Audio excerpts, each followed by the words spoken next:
నమస్తే,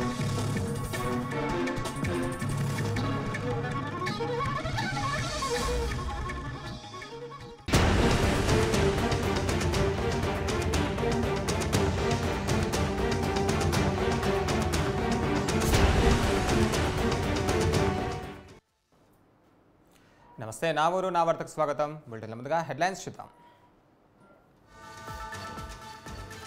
YCP TDP రెండు ఒకటే, విశాఖ పర్యటనలో షర్మిల విసుళ్లు.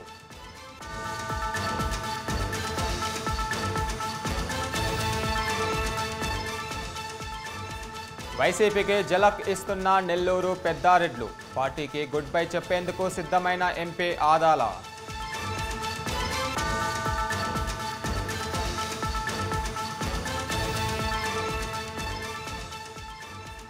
పెద్దిరెడ్డి రామచంద్రారెడ్డికి చేదు అనుభవం, వీకోటలో మంత్రిని అడ్డుకున్న సొంత పార్టీ కార్యకర్తలు.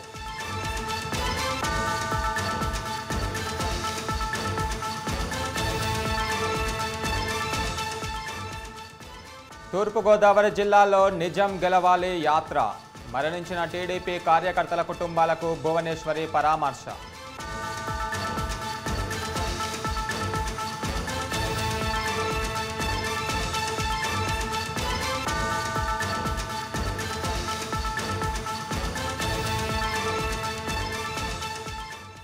డీటెయిల్ చూస్తే ఆంధ్రప్రదేశ్లో కుమ్మక్కు రాజకీయాలు కొనసాగుతున్నాయని కాంగ్రెస్ అధ్యక్షురాలు వైఎస్ షర్మిల అన్నారు. విశాఖ జిల్లా కార్యకర్తల విస్తృత స్థాయి సమావేశంలో ఆమె మాట్లాడారు. వైసీపీ, టీడీపీ, బీజేపీతో కుమ్మక్కులై ప్రజలను మోసం చేస్తున్నాయన్నారు. చంద్రబాబు కనిపించే పొత్తులు పెట్టుకుంటుంటే వైసీపీ మాత్రం కనిపించని పొత్తులు పెట్టుకుంటుందని విమర్శలు చేశారు. ప్రత్యేక హోదాపై జగన్ మాట తప్పడం నిజం కాదా అని ఆమె ప్రశ్నించారు. ఒక్కరోజు కూడా జగన్ ప్రత్యేక హోదా కోసం ఉద్యమం చేసింది లేదని అన్నారు. ఉత్తరాంధ్రను రెండు పార్టీలు మోసం చేశాయని షర్మిల ధ్వజమెత్తారు. ఇక్కడ ఉన్న కంపెనీలను ప్రైవేటు సంస్థలకు అప్పనంగా దోచిపెడుతున్నారని ఆరోపించారు. గంగవరం పోర్టును అదానికి అమ్మేశారని, 30 ఏళ్ల లీజు తర్వాత గంగవరం పోర్టు ప్రభుత్వం పరం కావాల్సి ఉందన్న నిబంధనలను తుంగలోకి తొక్కి ప్రభుత్వ వాటా 10% తక్కువకే అమ్మేశారని షర్మిల ఆరోపణలు చేశారు. ఇక విశాఖ ఉక్కు ప్రైవేటీకరణ చేయడం ఒక కుట్ర అని ఆమె అన్నారు. ఇందిరమ్మ హయాంలో ఏర్పడిన విశాఖ స్టీల్ను అమ్మే ప్రయత్నం చేస్తున్నారన్నారు. వైఎస్ఆర్ హయాంలో 3 మిలియన్ టన్నుల ఉత్పత్తిని 7 మిలియన్ టన్నుల ఉత్పత్తికి పెంచారని, ఇప్పుడు నష్టాలు సాకు చూపి ప్రైవేటీకరణ చేయాలని చూస్తున్నారన్నారు. బీజేపీ తొత్తులుగా ఉన్న వైసీపీ, టీడీపీలను ఓడగొట్టాలని బీజేపీతో ఇక్కడ పార్టీలు దోస్తీ అంశాన్ని ప్రజల్లోకి బలంగా తీసుకువెళ్తామని ఆమె అన్నారు. ఈరోజు ఆంధ్ర రాష్ట్రంలో కుమ్మక్కు రాజకీయాలు నడుస్తున్నాయి అనడానికి వేరే నిదర్శన అవసరం లేదు. ఉన్న పార్టీలు అటు పాలక పక్షమైన ప్రతిపక్షమైన బీజేపీతో కుమ్మక్కయ్యారు అనడం అబద్ధం అవుతుందా? గత 10 సంవత్సరాలుగా చూస్తున్నాం. బీజేపీ పార్టీ 10 సంవత్సరాలు స్పెషల్ స్టేటస్ ఇస్తామంటే చంద్రబాబు గారు 15 సంవత్సరాలు స్పెషల్ స్టేటస్ కావాలన్నారు. అదే బీజేపీ పార్టీతో పొత్తు పెట్టుకున్నారు. స్పెషల్ స్టేటస్ కోసం కొట్లాడారా చంద్రబాబు గారు అని చూస్తే ఒక్కసారి కూడా బీజేపీ నిలదీసింది లేదు. ఒక్కసారైనా నిజమైన ఉద్యమం చేసింది లేదు. ఆఖరికి ఎవరైనా స్పెషల్ స్టేటస్ కోసం పోరాటం చేస్తే వాళ్ళని జైల్లో పెట్టారు, వాళ్ళ మీద కేసులు పెట్టాడు చంద్రబాబు గారు. అధికారంలో ఉన్న వైసీపీ పార్టీ కంటికి కనిపించని పొత్తులు పెట్టుకుంది బీజేపీ పార్టీ. కనీసం ఆయనన్నా చంద్రబాబు గారైనా ప్రజల ముందుకొచ్చి అందరికీ కనిపించేలా ట్రాన్స్పరెంట్ గా పొత్తు పెట్టుకుంటే, వైసీపీ మాత్రం బీజేపీకి అసలు ఎవరికి కనిపించకుండానే తెర వెనకాలనే పొత్తులు పెట్టుకొని ఆంధ్ర రాష్ట్ర ప్రజలను మోసం చేసిందన్న మాట అవాస్తవం కాదు. ప్రతిపక్ష నాయకుడిగా జగనన్న గారు ఎన్నిసార్లు ప్రతిరోజు ప్రత్యేక హోదా గురించి మాట్లాడారు. ప్రతిపక్ష నాయకునిగా చంద్రబాబు గారు ముఖ్యమంత్రిగా ఉండగా, చంద్రబాబు గారు బీజేపీతో పొత్తు పెట్టుకున్నాక ప్రతిపక్ష నాయకుడిగా జగనన్న గారు ఎన్నో నిరాహార దీక్షలు చేశారు స్పెషల్ స్టేటస్ కోసం. ఆ రోజు జగనన్న గారు అన్న మాట, మూకుమ్మడిగా అందరు ఎంపీలు రాజీనామా చేద్దాం, అప్పుడు బీజేపీ పార్టీ ఎలా స్పెషల్ స్టేటస్ ఇవ్వాలో చూద్దాం అన్నారు. ఆ తర్వాత ఎన్నికలు వస్తే స్పెషల్ స్టేటస్ నినాదంగా తీసుకొని జగనన్న గారు మొత్తం ఎంపీలను నాకు ఇయ్యండి, నా ఎంపీలను గెలిపించండి, నా ప్రభుత్వాన్ని తీసుకురండి, కేంద్రంలో స్పెషల్ స్టేటస్ ఎలా రాదో చూద్దాము, కేంద్రం మెడలు వంచైనా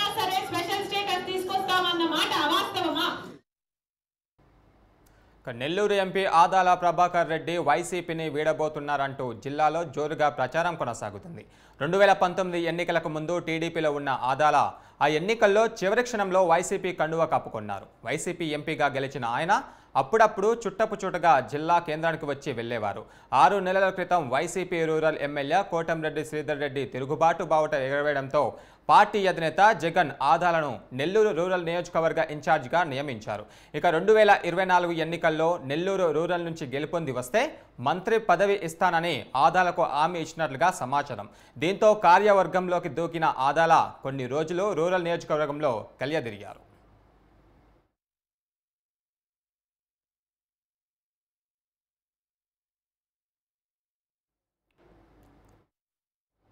ఇక దశాబ్ద కాలంగా ప్రజల్లో ఉంటూ క్షేత్రస్థాయిలో మంచి పట్టున్న సిట్టింగ్ ఎమ్మెల్యే కోటంరెడ్డిని ఓడించడం అంత ఈజీ కాదని ఆదాలకు అర్థమైపోయింది. దీనికి తోడు పార్టీలో చోటు చేసుకుంటున్న రాజకీయ పరిణామాలు ఆదాలను డోలాయమనంలో పడేశాయి. జగన్ అనుసరిస్తున్న ఒంటెద్దు పోకడలకు 2024లో పార్టీ అధికారానికి దూరమవడం ఖాయమని ఆదాలను అంచనాకు వచ్చారు. ఈ నేపథ్యంలో ఒంగోలు పార్లమెంటు సభ్యుడు తనకు సమీప బంధువు అయిన మాగుంట శ్రీనివాసులరెడ్డితో కలిసి త్వరలోనే ఆదాల టీడీపీ కండువా కప్పుకుంటారన్న ప్రచారం జోరుగా వినిపిస్తుంది. ఇక ఆదాల టీడీపీ అభ్యర్థిగా తన పాత నియోజకవర్గం సర్వేపల్లి నుంచి పోటీ చేసేందుకు ఆసక్తి కనబరుస్తున్నట్లుగా వార్తలు కూడా వస్తున్నాయి.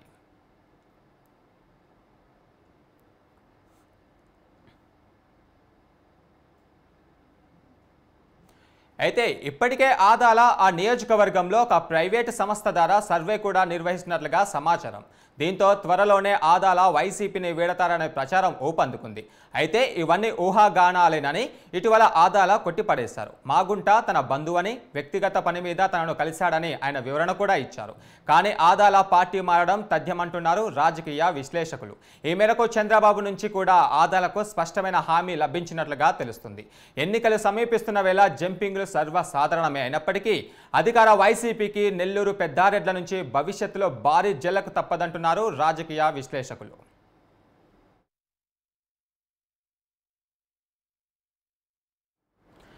చిత్తూరు జిల్లా కుప్పంలో రాష్ట్ర మంత్రి పెద్దిరెడ్డి రామచంద్రారెడ్డికి సొంత పార్టీ కేడర్ షాక్ ఇచ్చింది. కుప్పం పర్యటన వెళ్తున్న పెద్దిరెడ్డికి వీకోటలో సమీపంలో వైసీపీ కార్యకర్తలు అడ్డుకున్నారు. 4.5 సంవత్సరాల నుంచి తమ నీళ్ల బిల్లులు చెల్లించలేదంటూ పెద్దిరెడ్డి కాన్వాయ్ని అడ్డుకున్నారు కార్యకర్తలు. 20 కోట్ల రూపాయలు నీటి బిల్లులు చెల్లించాల్సి ఉండగా ఎప్పుడు ఏదో ఒకటి చెప్పి తప్పించుకుంటున్నారని ఆవేదన వ్యక్తం చేశారు సొంత పార్టీ కార్యకర్తలు.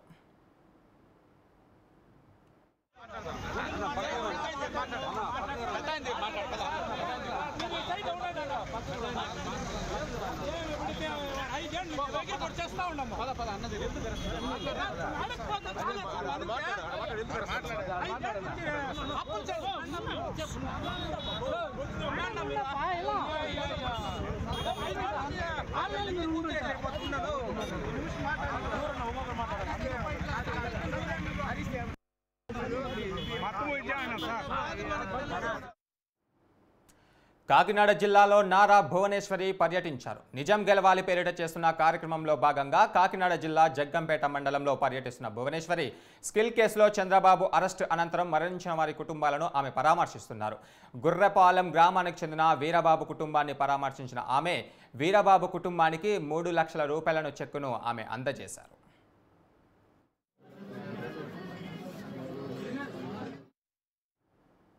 రాజ్యసభ ఎన్నికలపైన టీడీపీ ఎమ్మెల్యే గోరంట్ల బుచ్చేనాయుడు ఆసక్తికర వ్యాఖ్యలు చేశారు. రాజ్యసభకు అభ్యర్థిని నిలబెట్టాలని వైసీపీ ఎమ్మెల్యేలే మమ్మల్ని అడుగుతున్నారని బుచ్చే చౌదరి అన్నారు. అభ్యర్థిని నిలబెడితే టీడీపీకి ఓటేసి గెలిపిస్తామని 50 మంది ఎమ్మెల్యేలు మాతో సంప్రదిస్తున్నారని అన్నారు. గంటా శ్రీనివాసరావు చేసిన రాజీనామా స్పీకర్ 3 ఏళ్లు ఏం చేశారని ఆయన ప్రశ్నించారు. పరిటాల రవి దివికేకి 20 సంవత్సరాలు దాటింది. ఈనాటి ముఖ్యమంత్రి హత్యా రాజకీయాల్లో ఆరితేరిన వ్యక్తి కుట్ర వల్ల పరిటాల రవి అసూలు బాశాడు, దుర్మార్గం పాలయ్యాడు. కేసుల నుంచి తప్పించుకోవటం సహజంగా మారిపోయింది జగన్మోహన్ రెడ్డి. కోడికత్తి కేసులో శ్రీనివాస్కు వాంగ్మూలం ఇవ్వకుండా జైలు పాలు చేసిన దుర్మార్గుడు ఈ ముఖ్యమంత్రి. సొంత బాబాయిని హత్యని సహజమానంగా చిత్రించడం కోసం ప్రయత్నం చేసి ఇవాళ కుట్ర వెలుగులోకి వచ్చాక దాన్ని తప్పించుకోవడం కోసం ఏ విధంగా కేసును మాఫీ చేయడం కోసం పోలీసు యంత్రాంగాన్ని దుర్వినియోగం చేస్తున్నాడో మనం చూస్తూ ఉన్నాం. ఇలాంటి రాక్షస ప్రవృత్తిగల ముఖ్యమంత్రి సారథ్యంలో ఈ రాష్ట్రం చిన్నాభిన్నమైపోతూ ఉంది. దీన్ని అందరూ ఖండించాల్సిన అవసరం ఉంది. రాక్షస పాలన, ప్రభుత్వ వ్యతిరేకతను తట్టుకోవడం కోసం పోలీసు యంత్రాంగాన్ని దుర్వినియోగం చేస్తున్న ఈ ముఖ్యమంత్రి గుణపాఠం చెప్పాల్సిన సమయం ఆసన్నమైంది. మరొకసారి పట్టాలరావు గారి 20వ వర్ధంతికి ఘనంగా నివాళులర్పిస్తూ ఉన్నాం. ఎందరో యువకుల్ని త్యాగం ఫలితంగా తెలుగుదేశం పార్టీ ముందుకు సాగుతుంది. ఎంతోమంది అసూలు బాశారు, అయినా కూడా పార్టీ కోసం ప్రాణం పెట్టే కార్యకర్తలకు రక్షణగా తెలుగుదేశం పార్టీ ఉంటుందని సవినయంగా మనవి చేస్తున్నాం. ఇవాళ ముఖ్యమంత్రి గారు రాజ్యసభకి 3 సీట్లు ఖాళీ అయిన గెలిపించుకోవాలన్న తాపత్రయంలో ఉన్నారు. ఇప్పటికే వందలాది మంది వైఎస్ఆర్ పార్టీ నాయకుడికి దూరం అయిపోతూ ఉన్నారు. వాళ్ళంతా పిలుస్తున్నారు, రాజ్యసభలో మీ అభ్యర్థిని పెట్టండి, మేము గెలిపిస్తాం. ఈ దుర్మార్గ ముఖ్యమంత్రి ఆలోచన విధానానికి భిన్నంగా మేము వ్యవహరిస్తాం, తెలుగుదేశం పార్టీ అభ్యర్థిని గెలిపిస్తాం, మీరు అభ్యర్థిని పెట్టండి అనే పరిస్థితిలో ఉందంటే అర్థం చేసుకోవచ్చు. ఇప్పటికే 50 మంది దాకా ఎమ్మెల్యేలు మాకు టచ్లో ఉన్నారు. మేము గెలిపిస్తాం, మీరు పెట్టండి అనే పరిస్థితి ఉందంటే అర్థం చేసుకోవచ్చు. ఇవాళ గంటా శ్రీనివాసరావు గారు ఒక రాజీనామాను ఆమోదించినంత మాత్రాన పోయేదేమీ లేదు. మేము అడుగుతా ఉన్నాం, ఎప్పుడో 21లో రాజీనామా చేస్తే ఇప్పటిదాకా ఈ స్పీకర్ గారు, ఈ సెక్రటరీ గారు, ముఖ్యమంత్రి గారు గాడిదలు కాశారా అని అడుగుతా ఉన్నాం. ఏపీ మంత్రి ధర్మన ప్రసాద్ రావు సంచలన వ్యాఖ్యలు చేశారు. రానున్న ఎన్నికల్లో పోటీ చేసే ఆలోచన లేదన్నారు. కానీ వైసీపీ అధినేత సీఎం జగన్మోహన్ రెడ్డి మాత్రం తప్పకుండా పోటీ చేయాలని కోరుతున్నారని ధర్మన అన్నారు. పోటీ చేయకుండా పార్టీ వ్యవహారాలు చూసుకుంటానని తెలిపానని, కానీ జగన్ అందుకు ఒప్పుకోవడం లేదని మంత్రి అన్నారు. తన పోటీపైన పార్టీలో ఇంకా స్పష్టత ఇవ్వలేదన్నారు.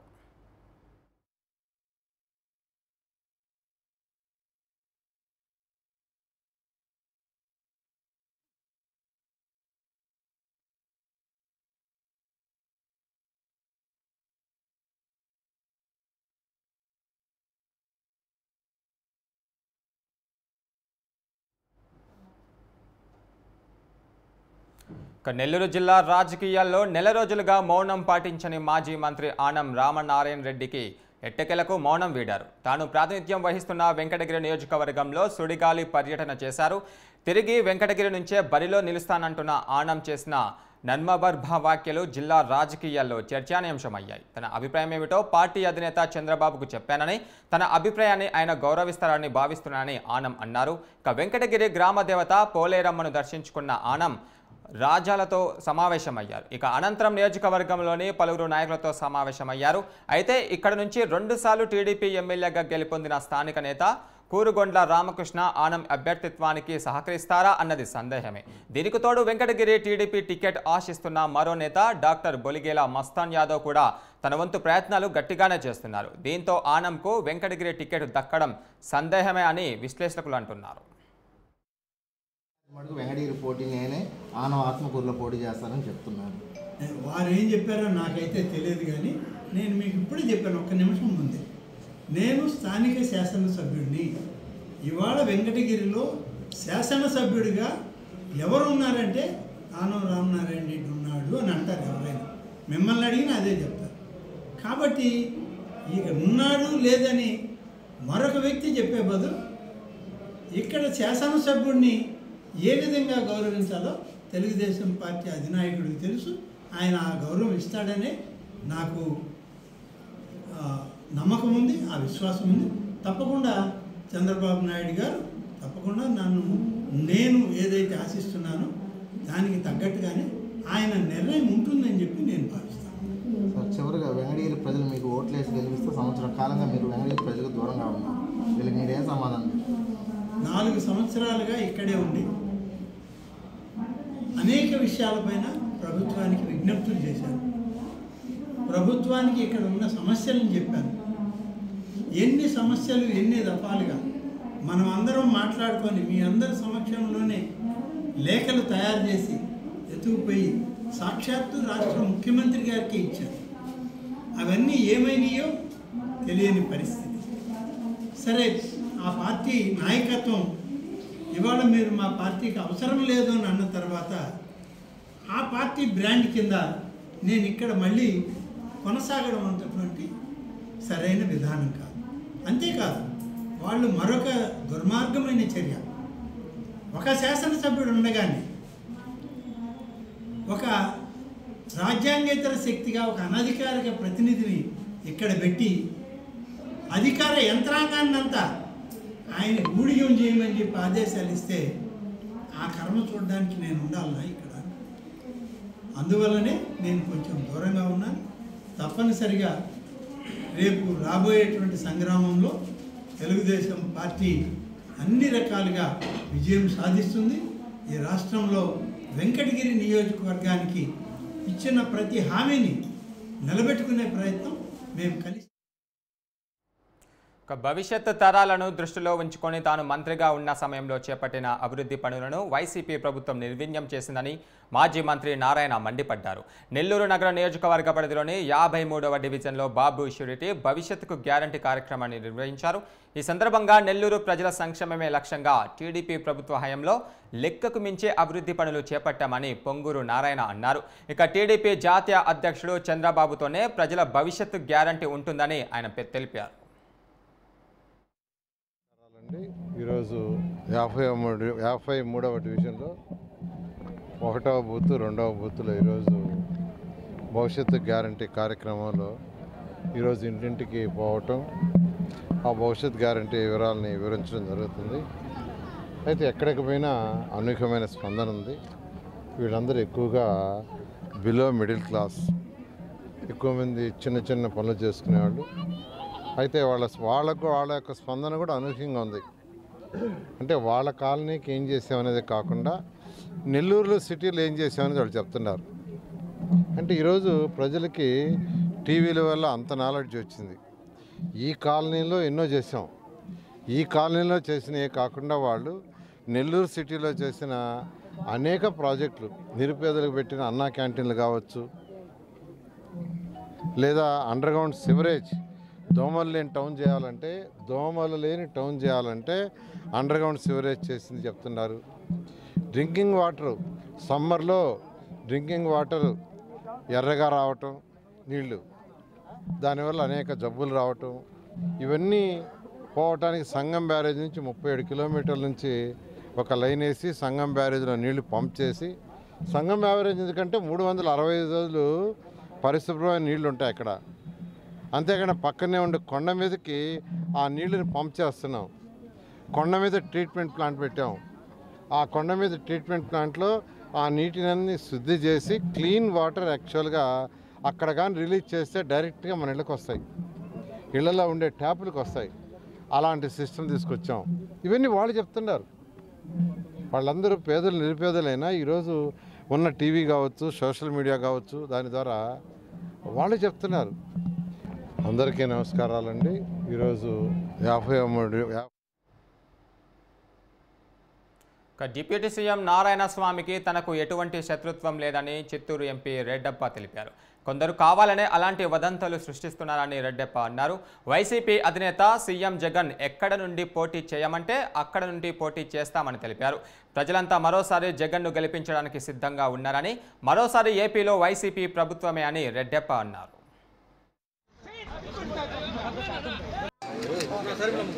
రాష్ట్ర ముఖ్యమంత్రి గవర్నమెంట్ జగన్మోహన్ రెడ్డి గారి ఆశీస్సులతో రాష్ట్ర మంత్రివర్యులు మాకందరికీ పెద్ద దిక్కుగా ఉంటున్న పెద్దిరెడ్డి రామచంద్రారెడ్డి గారు, నా మిత్రుడు నారాయణ స్వామి గారు, మంత్రిని రోజమ్మ గారు, నా సహపాఠి మా సీనియర్ ఎంపీ మిథున్ రెడ్డి గారు ఆశీస్సులతో, జిల్లా పరిషత్ చైర్మన్ వాసన గారితో, ఇక్కడ సంబంధిత ఎమ్మెల్యేలందరూ కూడా నాతో సహకరిస్తున్నారు. నేను 5 ఏళ్ల కాలం ఎంపీ పదవిని పూర్తి చేయడం జరుగుతుంది. ఈరోజు జెడ్పీ సమావేశంలో చివరి బడ్జెట్గా ఈరోజు ప్రవేశపెట్టడం కూడా జరిగింది. ఈ సందర్భంగా ఇక్కడికి విచ్చేసిన ఎంపీపీలకు, జెడ్పీటీసీలకు, పత్రికా విలేకరులకు, మీడియాకు, జిల్లా యంత్రాంగానికి, ముఖ్యంగా ఆఫీసర్లందరూ కూడా ఇక్కడ విచ్చేసి మనం కోఆపరేట్ చేసిన ప్రతి ఒక్కరు కూడా నా యొక్క నమస్కారాలు తెలియజేసుకుంటూ, రాజకీయంగా మాట్లాడడానికి ఏం లేదు కంటే ఎన్నికలు సమీపిస్తున్నాయి కాబట్టి ఈ సందర్భంగా మా పార్టీ తరఫున పెద్దలు జిల్లా మంత్రివర్యులు అయితే, ముఖ్యమంత్రి గారు అయితే ఏ నిర్ణయాన్ని తీసుకుంటే ఆ నిర్ణయానికి కట్టుబడి ఉండేదానికి నేను మొట్టమొదటి వాడిని అనుకుంటాను. ఎందుకంటే మేమంటూ కొన్ని సూచించడము అవి నెరవేర్చకుండా పోతే ఇంకో విధంగా బాధపడమంటూ ఏమి ఉండకూడదు. గౌరవ ముఖ్యమంత్రి గారు ఆయన స్థాపించిన పార్టీలో మేమందరూ కూడా ఎమ్మెల్యేలు ఎంపీలు కావడం జరిగింది కాబట్టి ఇంకా జరగబోయే ఎన్నికల్లో కూడా ఆయన ఏది ఆదేశిస్తే దాని ప్రకారం మేము శిరసావహిస్తాం తప్పితే మాకంటూ నిర్ణయాలు తీసుకుంటే అవకాశం ఉంటుంది కాబట్టి ఖచ్చితంగా మేము ముఖ్యమంత్రి గారు ఏది ఆదేశిస్తే దాని ప్రకారం నడుచుకోవడానికి సిద్ధంగా ఉంటామని తెలియజేసుకుంటూ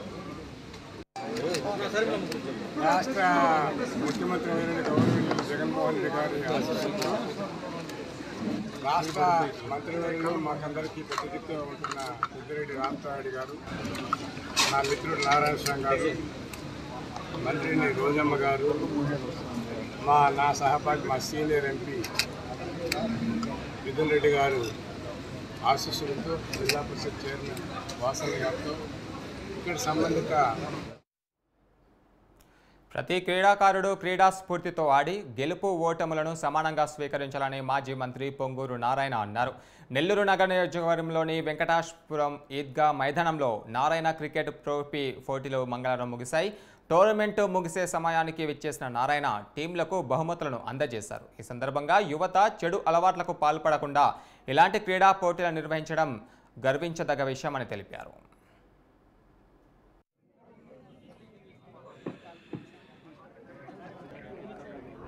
నమస్కారాలండి. ఈరోజు యొక్క 54, 53 డివిజన్లో జహీర్ గారి యొక్క ఆధ్వర్యంలో గత 9 రోజులుగా క్రికెట్ టోర్నమెంట్స్ జరపడం జరిగింది. దీంట్లో 32 టీములు పాల్గొన్నారు. మొత్తం 42 మ్యాచ్లు యాక్చువల్గా ఆడటం జరిగింది. వాళ్ళకి ఈరోజు ఎవరైతే winner, runner, best bowler, man of the match, best batsmen వాళ్ళందరికీ యాక్చువల్గా బహుమతులు ఏర్పాటు చేశారు. ఈ కార్యక్రమంలో మేమందరం పాల్గొన్నాం. చాలా చాలా సంతోషంగా ఉంది. ఇది జనరల్గా పొంగల్ హాలిడేస్ ఎక్కువ రోజులు వస్తాయి.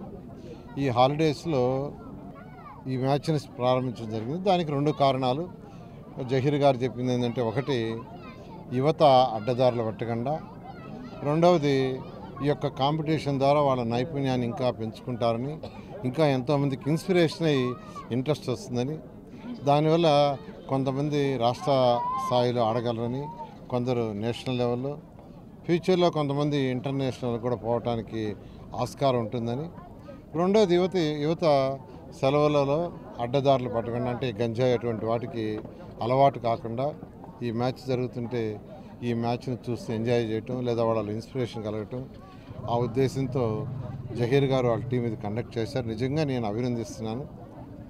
ఖచ్చితంగా మనం అందరూ అభినందించాలా. ఎందుకంటే యువతని అడ్డదారుల తిరుమల శ్రీవారిని భారత క్రికెట్ మాజీ సారథి సెలక్షన్ కమిటీ సభ్యుడు కృష్ణమాచార్య శ్రీకాంత్ దర్శించుకున్నారు. ఆయన ప్రతి సంవత్సరం స్వామివారికి జరిగే వివిధ సేవల్లో పాల్గొనడం ఆనవాయితీ. సతీ సమేతంగా విచ్చేసిన కృష్ణమాచార్య శ్రీకాంత్ శ్రీవారి అర్చన సేవలో పాల్గొన్నారు. అనంతరం స్వామివారిని దర్శించుకొని మొక్కులు తీర్చుకున్నారు.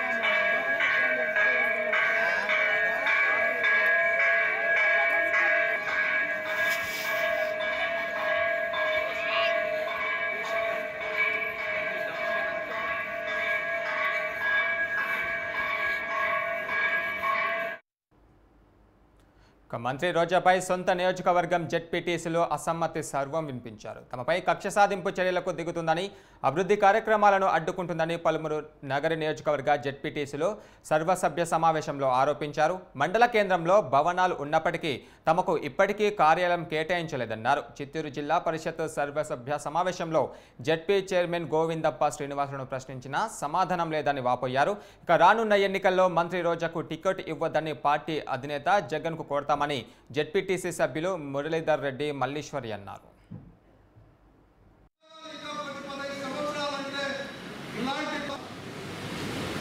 సర్వసభ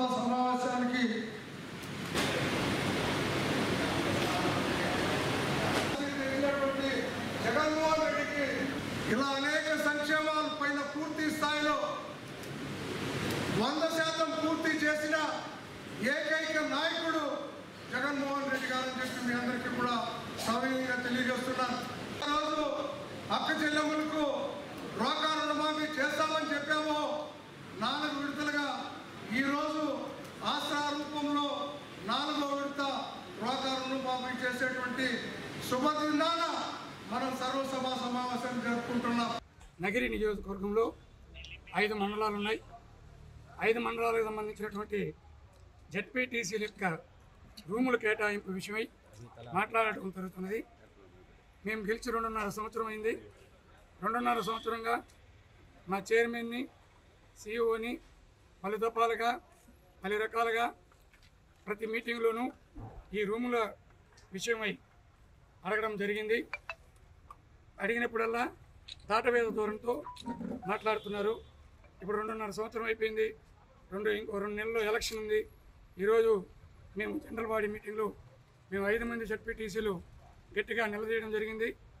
మా బాధ ఏమంటే గత ప్రభుత్వంలో మండల వ్యవస్థ ఏర్పడినప్పటి నుంచి జెడ్పీటీసీలకు ఒక వడమాలపేటలో తప్పితే మిగతా 4 మండలాల్లో మండల పరిషత్తులో రూములు కేటాయించడం జరిగింది.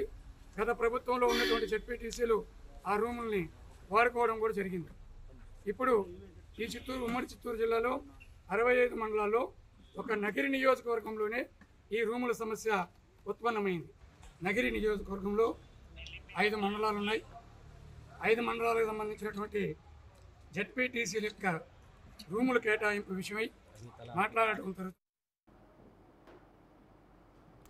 రేపు ఏపీ పీసీసీ అధ్యక్షురాలు షర్మిల ఏలూరులో పర్యటిస్తారని AP Congress party working committee president Sunkara Padma తెలిపారు. సుఖీభవ కళ్యాణ మండపంలో కాంగ్రెస్ పార్టీ నాయకులతో సమావేశం కానున్నారని అన్నారు. ఇక ఏపీలో కాంగ్రెస్ పార్టీ ఇప్పుడిప్పుడే పుంజుకుంటుందని, షర్మిల పార్టీలోకి రావడంతో పార్టీ బలోపేతం అవుతుందని సుంకర పద్మ తెలిపారు. రెడ్డి గారు ఇచ్చాపురంలోని రాజశేఖర రెడ్డి గారు పాదయాత్ర ముగించినటువంటి పైలాన్ దగ్గర నుంచి కూడా ప్రజా సమస్యలు తెలుసుకుంటూ కాంగ్రెస్ పార్టీ నాయకులు కార్యకర్తలందరితో కూడా విషయాలన్నీ తెలుసుకుంటూ కాంగ్రెస్ పార్టీని బలోపేతం చేసుకోవాలి, మళ్ళీ కాంగ్రెస్ పార్టీని అధికారంలోకి తీసుకురావాలంటే చేయవలసినటువంటి కార్యాచరణ కానీ అన్నిటినీ కూడా కూలంకషంగా తెలుసుకుంటూ అందరితో మమేకమవుతూ ఉదయం 10 గంటలకు కాకినాడలో సూర్యకళా మందిరంలో అమలాపురం పార్లమెంటు, కాకినాడ పార్లమెంటు, అదేవిధంగా రాజమండ్రి పార్లమెంటుకు చెందినటువంటి నాయకులు కార్యకర్తలతో కలిసి విషయాలన్నీ తెలుసుకోవటం, సూచనలు చేయటం జరుగుతుంది. ఆ తర్వాత మధ్యాహ్నం 3 గంటలకు ఏలూరులోని ఇక్కడ ఉన్నటువంటి ఏలూరు పార్లమెంటు సంబంధించినటువంటి నాయకులు, అదేవిధంగా నరసాపురం పార్లమెంటుకు చెందినటువంటి నాయకులు కార్యకర్తలందరితో కూడా కలిసి వాళ్ళను ఉద్దేశించి క్యాడర్తో ఒక సమావేశాన్ని ఏర్పాటు చేసుకుంటా ఉన్నాం. ముఖ్య ఉద్దేశం కాంగ్రెస్ పార్టీ బలోపేతం చేసుకోవటం, రాష్ట్రంలో జిల్లాల వారీగా ఉన్నటువంటి సమస్యలన్నిటినీ కూడా అవగాహన చేసుకుని ఆ సమస్యల పైన చేయటం. కేంద్ర రాష్ట్ర ప్రభుత్వాలు రెండూ కూడా గత 9.5 సంవత్సరాలుగా ఆంధ్రప్రదేశ్కి ప్రత్యేక హోదా విభజన హామీలు తీసుకురావటంలో వైఫల్యం చెందాయి. కేంద్ర ప్రభుత్వం నిర్లక్ష్యత చూపిస్తూ ఉంటే రాష్ట్ర ప్రభుత్వాలు రెండూ కూడా 2014 నుంచి ప్రజల్ని మోసం చేస్తూ పరిపాలన చేస్తూ ఉన్నాయి. వీటి గురించి మా నాయకురాలు షర్మిల గారు అటు చంద్రబాబు నాయుడు గారిని, జగన్మోహన్ రెడ్డి గారిని ప్రశ్నించినందుకు జగన్మోహన్ రెడ్డి తొత్తులు బయటకు వచ్చి నోటికొచ్చినట్టుగా మాట్లాడుతూ ఉన్నారు. ఆర్థిక నేరాలకు పాల్పడటం వల్ల మీరు జైలుకి వెళ్ళటం జరిగింది. ఆ 16 నెలల కాలంలో కూడా మీరు పార్టీ ఏర్పాటు చేసుకున్నటువంటి కార్యకర్తలకు, నాయకులకు భరోసానిచ్చి అండగా నిలబడి మొత్తం రాష్ట్రం అంతా కూడా పాదయాత్ర చేసి నిన్ను ఈ రోజున అధికారం కట్టబెట్టిందే వైఎస్ షర్మిలారెడ్డి గారు అన్న విషయాన్ని మర్చిపోవద్దని చెప్పి గుర్తు చేస్తా ఉన్నాం. ఏపీలో అధికార పార్టీని ఒక్కొక్కరు వీడిపోతున్నారు. పార్టీ అధినేత జగన్ మాత్రం మేకపోతు గాంభీర్యాన్ని ప్రదర్శిస్తున్నారు. ఉండేవాళ్ళు ఉంటారు, పోయేవాళ్ళు పోతారు అన్నట్టుగా భింకాన్ని వదలడం లేదు జగన్. ఎవరైనా అధికార పార్టీ నుంచి బయటకు వెళ్ళాలంటే కొంత వెనకడుగు వేస్తారు. మరి సంక్షేమ పథకాలు ఇబ్బడి ముబ్బడిగా పంచి పెడుతున్న ఫ్యాన్ పార్టీలో ఎన్నికల సమయంలో వచ్చి చేరుతుండాలి. అయితే దీనికి భిన్నంగా ఉన్న ఎంపీలు ఎమ్మెల్యేలు పార్టీని వీడి వెళ్ళిపోతున్నారు. ఏపీలో త్వరలో ఎన్నికలు జరుగుతున్న వేళ జగన్ పార్టీకి కోలుకోలేని దెబ్బగానే చూడాలి. ఇక జగన్ దీన్ని లైట్గా తీసుకున్నట్లుగా కనిపించవచ్చు. కానీ లోపల ఆయనకు భయం ఉందని విశ్వసనీయ వర్గాలు అంటున్నాయి. ఎందుకంటే పార్టీలో ఇంత వ్యతిరేకత ఉందా అని సామాన్య జనం కూడా విస్తుపోతున్నారు.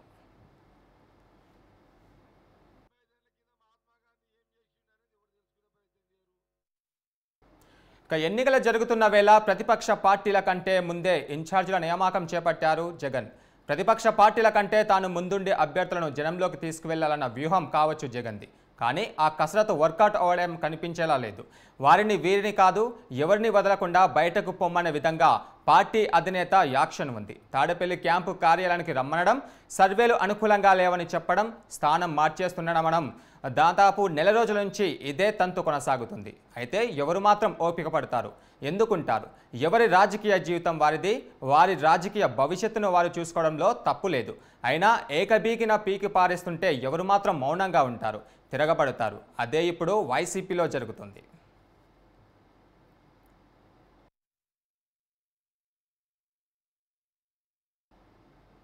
ఇక ఎమ్మెల్సీ ఎన్నికలప్పుడు 4 ఎమ్మెల్యేలు క్రాస్ ఓటింగ్కు పాల్పడ్డారు. అప్పుడే జగన్ గుర్తించాల్సింది. మేకపాటి చంద్రశేఖర్ రెడ్డి, ఆనం రామనారాయణ రెడ్డి, కోటంరెడ్డి శ్రీధర్ రెడ్డి, ఉండవెల్లి శ్రీదేవులను సస్పెండ్ చేశారు. వారు నేరుగా వెళ్లి టీడీపీ కండువా కప్పేసుకున్నారు. ఆ తర్వాత ఆళ్ల రామకృష్ణారెడ్డికి మంగళగిరి టికెట్ లేదని చెప్పగానే పార్టీకి ఎమ్మెల్యే పదవికి రాజీనామా చేసి కాంగ్రెస్ పార్టీలో చేరిపోయారు. ఇక రాయదుర్గం ఎమ్మెల్యే కాపు రామచంద్రారెడ్డి కూడా అంతే. తాను ఏదో ఒక పార్టీ నుంచి బరిలో దిగుతానని చెప్పి పార్టీకి గుడ్ బై కూడా చెప్పేశారు. ఆయన బహుశా షర్మిల చీఫ్గా ఉన్న కాంగ్రెస్ పార్టీ నుంచి బరిలోకి దిగొచ్చు. ఇక సీనియర్ నేత పార్థసారథి కూడా తనకు సీటు రాదని తేవడంతో టీడీపీలో చేరేందుకు సిద్ధమయ్యారు.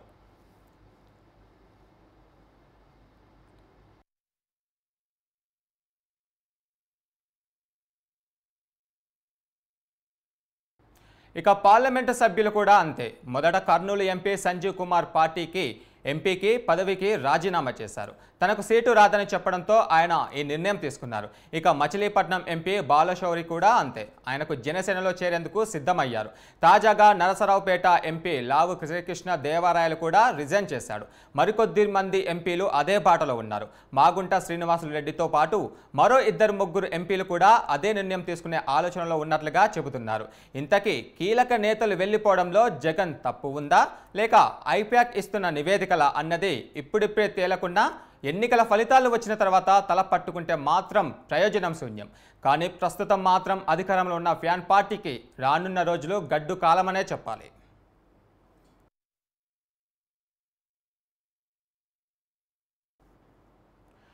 టీడీపీ ఎమ్మెల్యే గంటా శ్రీనివాసరావు రాజీనామా ఆమోదంతో ఏపీలో రాజ్యసభ ఎన్నికల వేడి మొదలైంది. మరికొన్ని రోజుల్లో ఏపీలో 3 రాజ్యసభ సభ్యుల పదవీకాలం ముగియనుంది. దీంతో వైసీపీకి 3 స్థానాలు వచ్చే అవకాశం ఉంది. అయితే టీడీపీ సైతం అభ్యర్థులను పోటీ పెట్టే ఆలోచనలో ఉండడంతో వైసీపీ కొత్త వ్యూహంతో ఉంది. ఇక దీని మీద మరింత సమాచారం మా ప్రతినిధి ప్రసన్న అందిస్తారు. ఆంధ్రప్రదేశ్లో రాజ్యసభ ఎన్నికలకు సంబంధించి హడావుడి మొదలవుతుంది. నిన్న మా ఎమ్మెల్యే గంటా శ్రీనివాసరావు, మాజీ మంత్రి ప్రస్తుత ఎమ్మెల్యే గంటా శ్రీనివాసరావు రాజీనామాను ఆమోదించారు. యాక్చువల్గా ఆయన ఒక 3 సంవత్సరాల క్రితం దాదాపు 2021 ఫిబ్రవరిలో రాజీనామా చేశారు. దీనికి విశాఖ స్టీల్ ప్లాంట్ ప్రైవేటీకరణకు వ్యతిరేకంగా రాజీనామా చేస్తే నిన్న ఆమోదించడం జరిగింది. గంటా శ్రీనివాసరావు రాజీనామా ఆమోదం తర్వాత అసలు రాజ్యసభ ఎన్నికలకు సంబంధించిన చర్చ మొదలైంది. ఆంధ్రప్రదేశ్లో రాజ్యసభ ఎన్నికలు జరిగితే 3 స్థానాలు, ఎమ్మెల్యే కోటాలో జరిగే రాజ్యసభ ఎన్నికల్లో 3 స్థానాలు ప్రధానంగా వైసీపీకి వచ్చే అవకాశం ఉంది, ఎమ్మెల్యేల సంఖ్యాబలం బట్టి. అయితే ఇందులో టీడీపీకి ఒక స్థానం కనుక వచ్చే అవకాశం ఉంటుందేమో. టీడీపీకి యాక్చువల్గా అయితే 40 మంది ఎమ్మెల్యేలు సపోర్ట్ చేయాలి. కానీ ప్రస్తుతం టీడీపీకి 40 మంది ఎమ్మెల్యేలు సపోర్ట్ చేసే పరిస్థితి లేదు. వాళ్ళు యాక్చువల్గా నెగ్గిన వాళ్ళు 23, అందులో 4 వైసీపీతోనే ఉన్నారు. అయితే మిగిలిన వైసీపీ అసంతృప్త ఎమ్మెల్యేలు ఏమన్నా కనుక టీడీపీకి సపోర్ట్ చేస్తే, ఎందుకంటే ప్రస్తుతం వైసీపీలో టికెట్లకు సంబంధించి మార్పులు చేర్పులు జరుగుతున్నాయి. కొంతమంది అసంతృప్తి బాహటంగానే వెళ్ళగలుగుతున్నారు. ఇలాంటి టైంలో అసంతృప్తి ఎమ్మెల్యేలు ఎవరైనా రాజ్యసభ ఎన్నికల్లో టీడీపీ వైపు కనుక ఓటు వేస్తే అది రాజ్యసభ వైసీపీకి 2, టీడీపీకి 1 వచ్చే అవకాశం ఉంటుందని ముందు జాగ్రత్త చర్యలుగా టీడీపీకి సంబంధించిన ఎమ్మెల్యేలు చేస్తే రాజీనామా ఆమోదించడం, అదేవిధంగా వైసీపీ రెబల్ ఎమ్మెల్యేలకు సంబంధించి అనర్హత వేటు వేయాలని. ఎందుకంటే మొన్న ఎమ్మెల్సీ ఎన్నికల్లో వైసీపీకి సంబంధించిన ఎమ్మెల్యేలు కోటంరెడ్డి శ్రీధర్ రెడ్డి కానీ, ఆనంద్ రామనారాయణ రెడ్డి కానీ, మేకపాటి కానీ, లేకపోతే ఉండవల్లి శ్రీదేవి కానీ వీళ్ళంతా వైసీపీకి వ్యతిరేకంగా టీడీపీకి ఓటు వేశారు. దాంతో టీడీపీకి ఒక ఎమ్మెల్సీ స్థానం వచ్చింది. పంచమర్తి అనురాధ ఎమ్మెల్సీగా కూడా గెలుపొందారు. వీటన్నిటిని కూడా దృష్టిలో పెట్టుకుని మళ్ళీ వైసీపీ జాగ్రత్త పడుతుంది. రాజ్యసభ సంబంధించిన 3 స్థానాల్లో 3 వైసీపీకి వచ్చేలాగా, ఒకవేళ టీడీపీ సభ్యులు ఉన్న వాళ్ళు రాజీనామాను ఆమోదింపు చేయడం, వైసీపీ దృష్టి పెట్టింది. ఓవరాల్గా చూస్తే కనుక రాజ్యసభ ఎన్నికలు వేడి, ఒకవేళ టీడీపీకి రాజ్యసభ ఎన్నికలు వస్తే అది రాబోయే జనరల్ ఎలక్షన్స్ మీద ప్రభావం చూపే అవకాశం ఉండడంతో దీని మీద వైసీపీ ముందు జాగ్రత్త చర్యలు తీసుకుంటుందని మనం చెప్పుకోవచ్చు. మరి ఈ అనర్హత వేడికి సంబంధించి 2-3 రోజుల్లోనే పూర్తి స్పష్టత వచ్చే అవకాశం కూడా మనకి కనిపిస్తోంది. టీడీపీ కూడా ఇదే రకమైన వ్యూహాన్ని అమలు చేస్తుంది. ఎందుకంటే టీడీపీలో ఉండి వైసీపీ వైపు వెళ్ళిన ఎమ్మెల్యేలు కొంతమంది మద్దలగిరి కావచ్చు, లేకపోతే వంశీ కావచ్చు, వాసుపల్లి గణేష్ కావచ్చు, వీళ్ళ పేరు మీద కూడా అనర్హత వేటు వేయాలని స్పీకర్ ఫిర్యాదు చేసే ఆలోచన ఉంది. అదే కనుక జరిగితే టీడీపీ ఇటు వైసీపీ పరస్పరం ఫిర్యాదు చేసుకుంటే కనుక స్పీకర్ తీసుకునే నిర్ణయం ప్రకారం తాజా పరిస్థితి ఆధారపడి ఉంటుందని మనం చెప్పుకోవచ్చు. ఇది రాజ్యసభ ఎన్నికలకు సంబంధించిన తాజా పరిస్థితి. చేతిరాతను చూసి మనిషి గుణగణాలనే కాదు, ఆ మనిషి తెలివితేటలను అంచనా వేయొచ్చు అంటారు. కంప్యూటర్ యుగంలో చేతిరాతకు ప్రాధాన్యం తగ్గినప్పటికీ రాత పరీక్షల్లో మాత్రం అందమైన చేతిరాతకు అదనపు విలువ తోడవుతుంది. అలాంటి చేతిరాత ఒకరి జీవిత గమనాన్ని మార్చేసింది. జెనెటిక్ ఇంజనీర్ కావాలనే ఆలోచన నుండి న్యూరో సైంటిస్ట్ కావాలనే లక్ష్యాన్ని నిర్దేశించింది. భాష ఏదైనా, భావం ఎలా ఉన్నా, ఏ చేతితోనైనా ముత్యాల్లాంటి అక్షరాలు తీర్చిదిద్దడంలో ఆమె సాటి. పై వరుస నుండి కింది వరుసకైనా, కింది వరుస నుండి పై వరుసకైనా, ఎడమ నుండి కుడికైనా, కుడి నుండి ఎడమకైనా, ఏ చేతితోనైనా 21 భాషల్లో అక్షరాలను చక్కగా తీర్చిదిద్దడంలో ఆమె ఒక సవ్యసాచి. ఆమె ప్రావీణ్యానికి అవార్డులు, రివార్డులు వరించడమే కాక బహుభాషా లేఖినిగా పేరు గడించింది. అక్షరాలతో ఆడుకునే ఆమె వివరాలేంటో మనము చూద్దాం.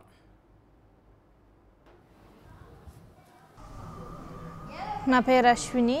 నేను ఇక్కడ ఎంఎంబీజీ స్కూల్లో డైరెక్టర్గా ఉంటున్నాను. నేను 21 లాంగ్వేజెస్ని రైట్ హ్యాండ్తో లెఫ్ట్ హ్యాండ్తో రాయగలను. నేను ఇదంతా కూడా చిన్నప్పటి నుంచి ఏం ప్రాక్టీస్ చేయలేదు.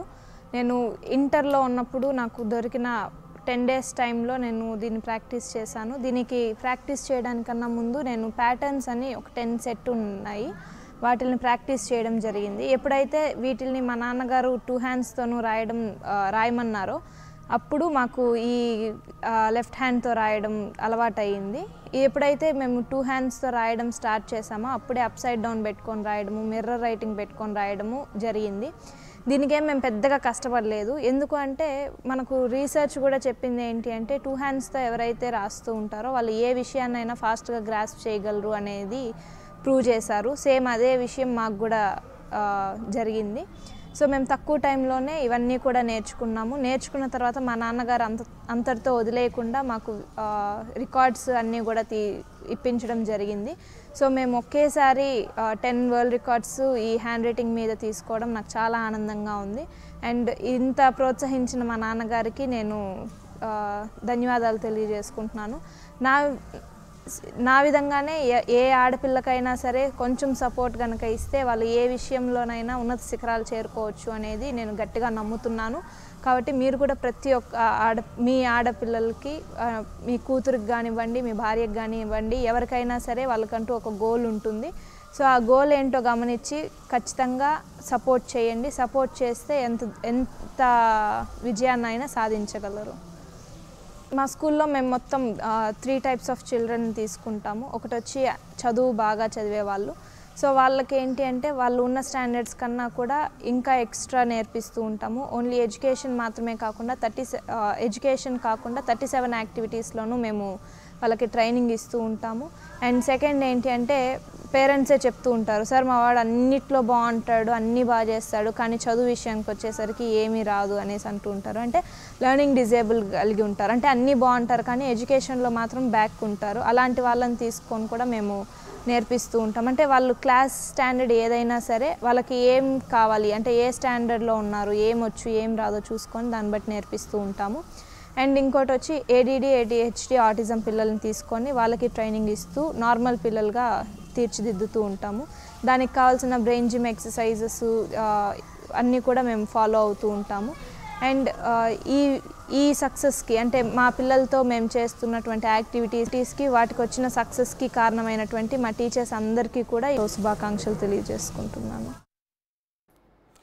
చిత్తూరు జిల్లా ఉబులారాజు గండ్రిగకు చెందిన సంగరాజు అశ్విని ముత్యాల్లాంటి చేతిరాతతో అందరి మనసులు దోచుకుంటున్నారు. అశ్విని 21 భాషల్లో చక్కటి చేతిరాతను నేటి తరానికి అందిస్తూ యువతకు ఆదర్శంగా నిలుస్తుంది. 2 చేతులతో అక్షరాలను రాసే సచిన్ తెండూల్కర్, అమితాబ్ బచ్చన్ లాంటి వ్యక్తులు కూడా అశ్విని చేతిరాతను చూసి ఆశ్చర్యపోతున్నారు. విభిన్న కోణాల్లోనూ అక్షరాలను అందంగా రాయగలిగే నేర్పరితనం చాలా అరుదుగా కనిపిస్తుంది. కానీ ఏమాత్రం తడబాటు లేకుండా చక్కగా 2 చేతులతో విభిన్న కోణాలలో చేతిరాతను అశ్విని ఆకట్టుకుంటుంది. సాధారణంగా ఎవరైనా 2 లేదా 3 భాషల్లో రాయగలరు. కానీ అశ్విని 18 భారతీయ భాషలు, మరో 3 విదేశీ భాషలతో మొత్తం కలిపి 21 భాషలను ఏమాత్రం తడబడకుండా రాయగలుగుతుంది. భారతీయ భాషలైన తెలుగు, తమిళం, హిందీ, కన్నడం, మలయాళం, అస్సామీ, బెంగాలీ, గుజరాతీ, కొంకణి, మరాఠీ, మైథిలి, మణిపురి, ఒరియా, పంజాబీ, సంస్కృతం, శాంతలి, సింధు, ఉర్దూతో పాటు విదేశీ భాషలైన ఇంగ్లీష్, నేపాలీ, అరబిక్ లాంటి భాషలను రాయడం నేర్చుకుంది.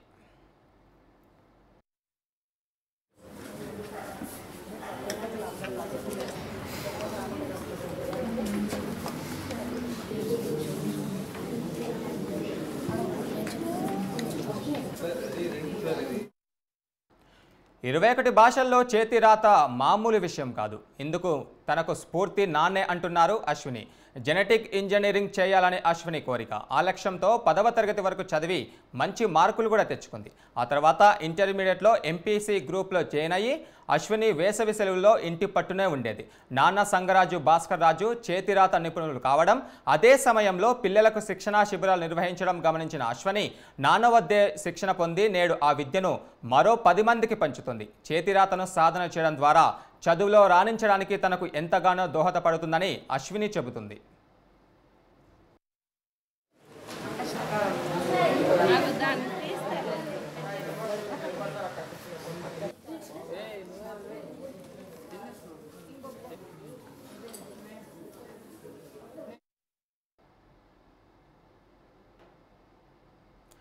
పల్నాడు జిల్లా పల్లెగుంత గ్రామంలో దారుణ ఘటన చోటు చేసుకుంది. రమణ అనే రైతు తన పొలంలో పండించిన 20 క్వింటాల మిర్చిని కళ్ళంలో ఆరబోశారు. అయితే గుర్తు తెలియని కొంతమంది వ్యక్తులు ఆ ఎండు మిర్చిని తగలబెట్టారు. దీనివల్ల 4 లక్షల రూపాయల వరకు నష్టం వాటిల్లిందని రైతు ఆవేదన వ్యక్తం చేశారు. దీంతో పోలీసులకు సమాచారం అందించగా సంఘటనా స్థలానికి చేరుకున్న గురజాల పోలీసులు కేసు నమోదు చేసి దర్యాప్తు చేస్తున్నారు.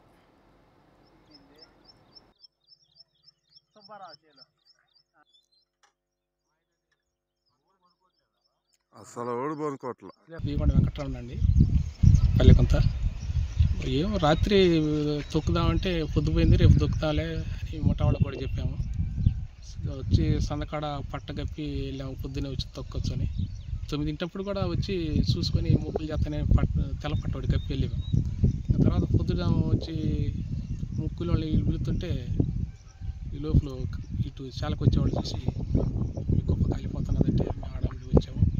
శుభ్రం కాలిపోయింది. ఇక్కడ మొత్తం ఎన్ని ఎకరాలు వేశారు? 2 ఎకరాలండి.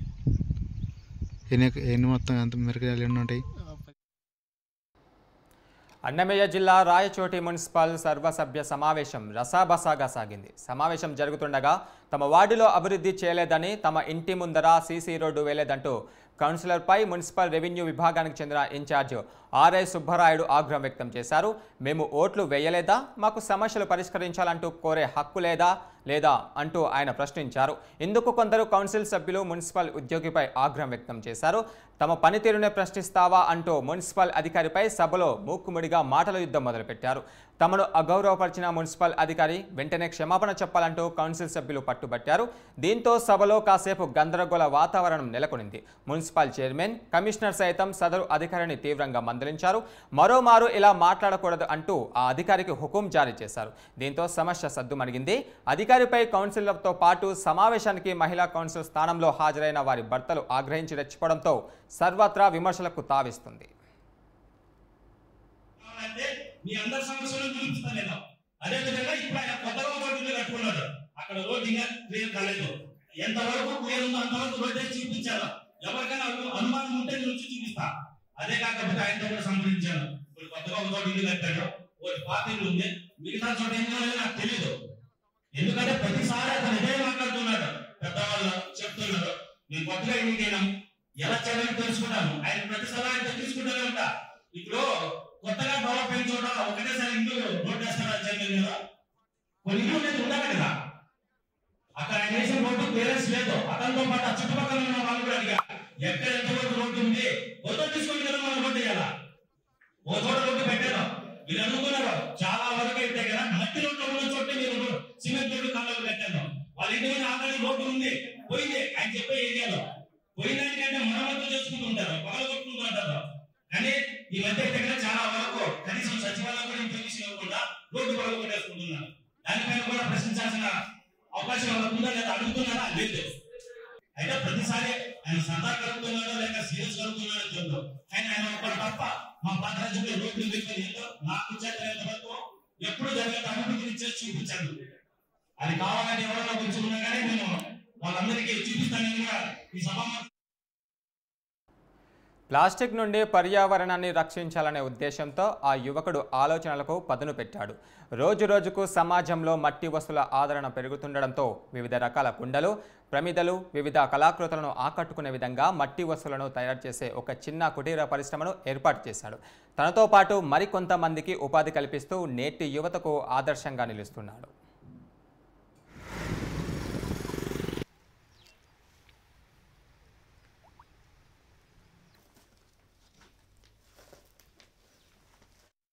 చిత్తూరు జిల్లా చంద్రగిరి మండలం నరసింగాపురానికి చెందిన సుహసిత్ బీటెక్ చదివాడు. ఇతర ప్రదేశాల్లో ఉద్యోగం చేస్తూ కన్నవారికి దూరంగా ఉండలేకే తల్లిదండ్రుల కలను సాకారం చేయాలనుకున్నాడు. కులవృత్తులు రోజురోజుకి అంతరించిపోతున్న నేటి రోజుల్లో తమ కులవృత్తినే స్వయం ఉపాధిగా ఎంచుకున్నాడు. ప్రస్తుత సమాజంలో మట్టి వస్తువులకు ఆదరణ పెరుగుతుండడం గమనించాడు. వినియోగదారుల అభిరుచికి అనుగుణంగా వివిధ ఆకృతితో ప్రమిదలు, కుండలు, అలంకరణ వస్తువులు, కళాకృతులపై తయారీపై దృష్టి సారించాడు. ఒక కుటీర పరిశ్రమ ఏర్పాటు చేసి తనతో పాటు మరికొందరికి ఉపాధి కల్పిస్తున్నాడు. వివిధ కళాకృతులు తయారు చేయడంలో తన ఆలోచనలకు పదును పెట్టి మట్టి వస్తువుల తయారీకి నడుం బిగించాడు. తల్లిదండ్రుల సహకారంతో 2018లో గ్రామంలో ఒక కుటీర పరిశ్రమను నెలకొల్పాడు. మట్టి వస్తువులకు అవసరమైన యంత్రాలను కూడా స్వయంగా తానే తయారు చేసి ఉత్పత్తిని ప్రారంభించి విక్రయిస్తున్నాడు.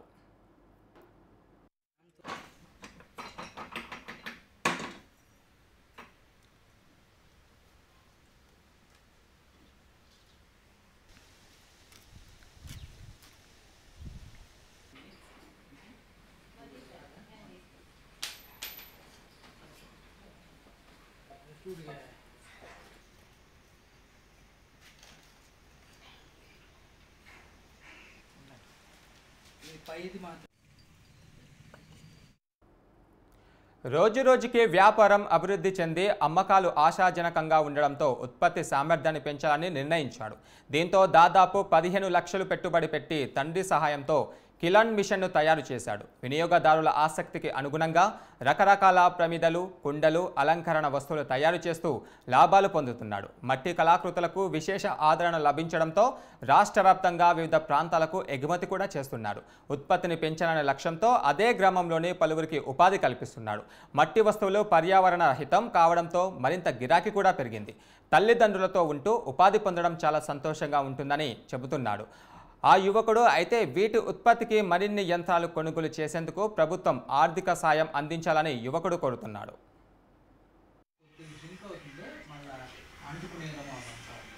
నేను అక్కడే పుట్టాను, చిన్నప్పుడు అదే అలవాటు, హిందీనే అలవాటు.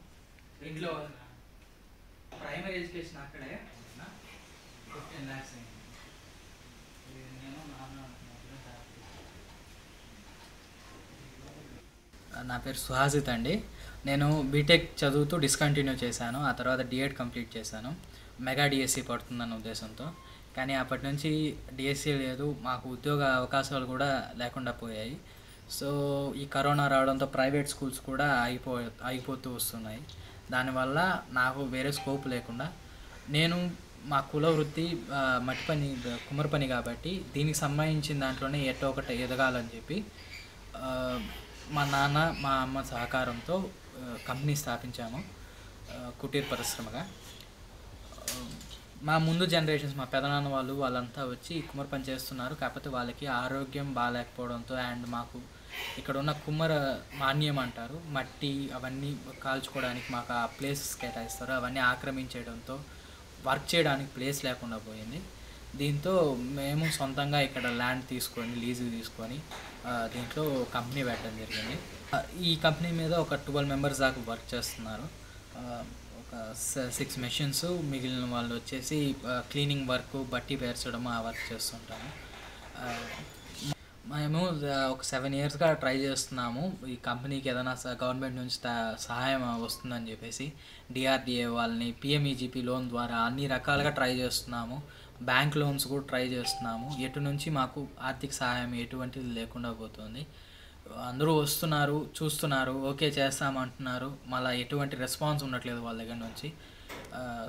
మిగిలినంతా మేమే ఇప్పటిదాకా ఒక 70 lakhs ఈ కంపెనీ మీద సొంత అమౌంట్ని ఇన్వెస్ట్ చేసుకోవడం జరిగింది. ఉన్న ల్యాండ్స్, అమ్మ గోల్డ్ అవన్నీ అమ్మి లోన్స్ తీసుకోవడం జరిగింది. సో దానివల్ల ఇప్పుడు మాకు భారం ఎక్కువ అవుతుంది. దాంతో ఇప్పుడు మట్టి కూడా దగ్గరలో ఎక్కడ లేకుండా మేము గుజరాత్ నుంచి ఇంపోర్ట్ చేసుకోవాల్సి వస్తుంది. గవర్నమెంట్ నుంచి మాకు ఎటువంటి సహాయం ఏదన్నా వస్తే మేము ఈ చిన్న కుటీర పరిస్థితిని కొద్దిగా డెవలప్ చేసి ఇంకో 20-30 మెంబర్స్కి ఉద్యోగం వచ్చేలాగా, వర్క్ ఇచ్చేలాగా నేను ట్రై చేయగలుగుతాను. సో ఎవరన్నా మాకు గవర్నమెంట్ తరఫున మాకు ఏదైనా సహాయం అందుతుందని ఆశిస్తున్నాను. Thank you.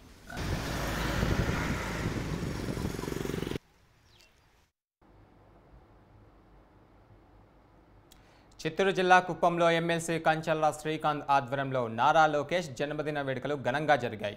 ఈ సందర్భంగా స్థానిక తిరుపతి గంగమ్మ ఆలయంలో లోకేష్ పేరు మీద ప్రత్యేక ప్రార్థనలు, పూజలు చేశారు. అనంతరం టీడీపీ కార్యాలయంలో రక్తదాన శిబిరం ఏర్పాటు చేశారు. ఈ కార్యక్రమంలో టీడీపీ నేతలు, కార్యకర్తలు పెద్ద ఎత్తున పాల్గొన్నారు.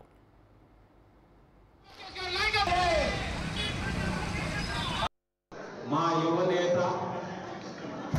తెలుగుదేశం పార్టీ ఆశా కిరణం, ఈ రాష్ట్ర భవిష్యత్ నాయకుడు, యువగలం పాదయాత్ర ద్వారా యువతలో చైతన్యం తీసుకొచ్చి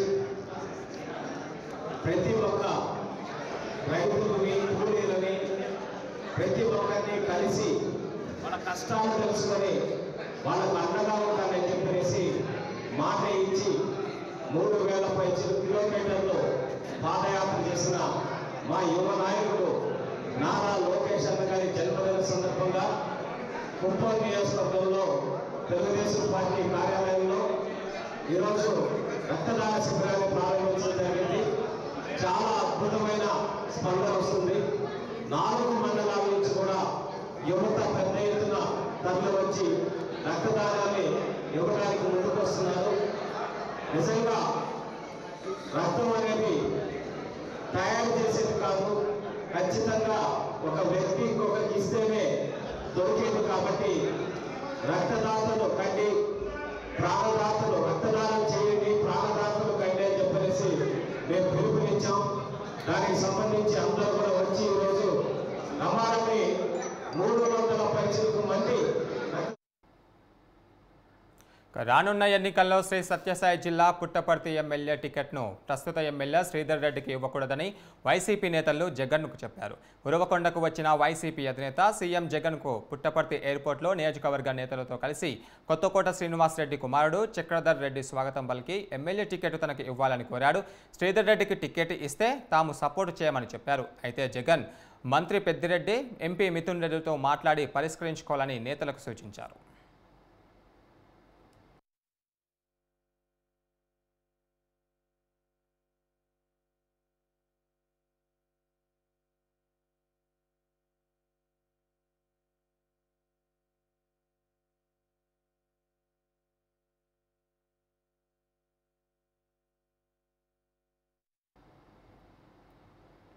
తిరుపతిలో తరచూ దొంగతనాలకు పాల్పడుతున్న ఇద్దరు గజ దొంగలను పోలీసులు అరెస్ట్ చేశారు. జల్సాలకు అలవాటు పడ్డ ఇద్దరు యువకుల డబ్బుల కోసం చైన్ స్నాచింగ్ వంటి నేరాలకు పాల్పడుతున్నట్లుగా పలు పోలీస్ స్టేషన్ పరిధిలోని 14 కేసులు నమోదు అయినట్లుగా జిల్లా ఎస్పీ పరమేశ్వర్ రెడ్డి తెలిపారు.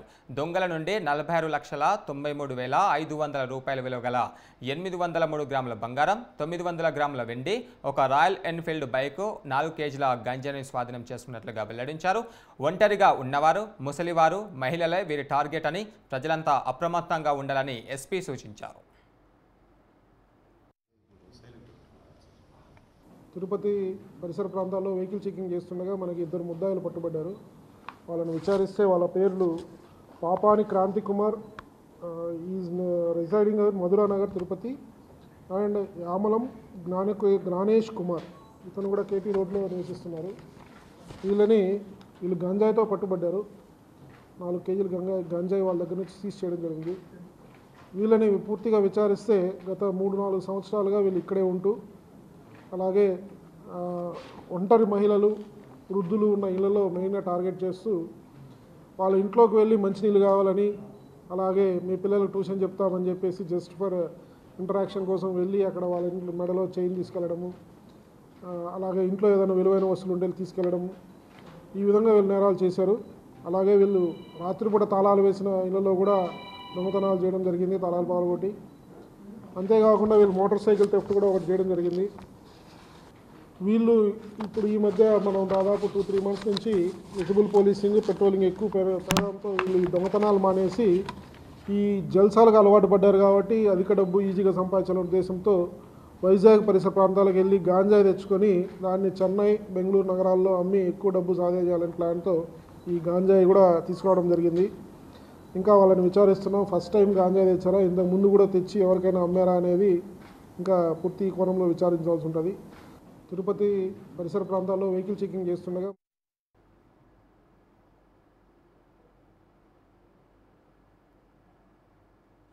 ఇవి నా వార్తా విశేషాలు. Keep watching news 360. నిజం ఆలోచనను మారుస్తుంది.